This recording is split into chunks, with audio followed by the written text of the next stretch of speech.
আসসালামু আলাইকুম এভরিওয়ান, আশা করি আপনারা সকলে ভালো আছেন। তো আপনাদের সাথে আজকে যে বিষয়টি নিয়ে আলোচনা করব সেটি হলো অ্যাড। দৈনন্দিন জীবনে যে কোনো ভিডিও গেমস কিংবা অন্য কোনো অ্যাপ ইনস্টল কিংবা অ্যাপ রানিং করতে গেলে এই অ্যাডের ঝামেলা আমাদেরকে অনেক সময় নষ্ট করে দেয়। তো অ্যাডের ঝামেলা থেকে মুক্তি পেতে চাই আমরা সকলেই। তো কিভাবে এই অ্যাডের ঝামেলা থেকে আমরা মুক্তি পাবো সেই সমাধানটা আজকে আপনাদের মাঝে আমি দেখাবো। তো এই অ্যাডের ঝামেলা থেকে মুক্তি পেতে গেলে আপনাদের সরাসরি আপনার ফোন সেটিং এ চলে যেতে হবে। তো আমি আমার ফোন সেটিং এ চলে যাচ্ছি।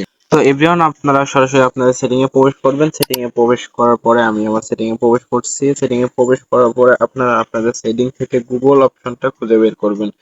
তো আমার গুগল অপশন আমি খুঁজে বের করছি। আমার গুগল অপশনটার নিচে রয়েছে। আপনাদের গুগল অপশন বিভিন্ন জায়গায় থাকতে পারে, আপনারা নিজেরা গুগল অপশনটা খুঁজে বের করবেন।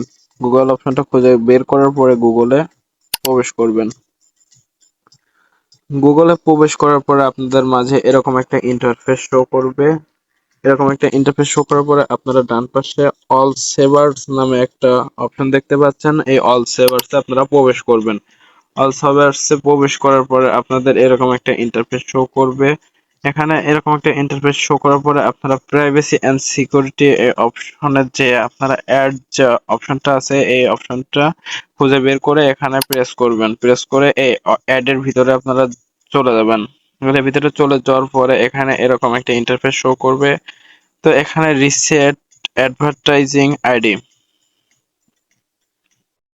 তো এখানে রিসেট অ্যাডভার্টাইজিং আইডি শো করছে। তো এখানে আপনারা প্রবেশ করবেন। প্রবেশ করার পরে এখানে কনফার্ম করে দেবেন। কনফার্ম করে দেওয়ার পরে এখানে ডিলেট অ্যাডভার্টাইজিং আইডিতে প্রবেশ করবেন। প্রবেশ করার পরে এখানে ডিলেট অ্যাডভার্টাইজিং আইডিতে প্রেস করে দিলে আপনাদের কাজ হয়ে যাবে। তো এভরিওয়ান, আজকের ভিডিওটা ছিল এই পর্যন্তই। আমার চ্যানেলে যারা নতুন, চ্যানেলটা সাবস্ক্রাইব করে পাশে থাকা বেল আইকনটি বাজিয়ে দেবেন।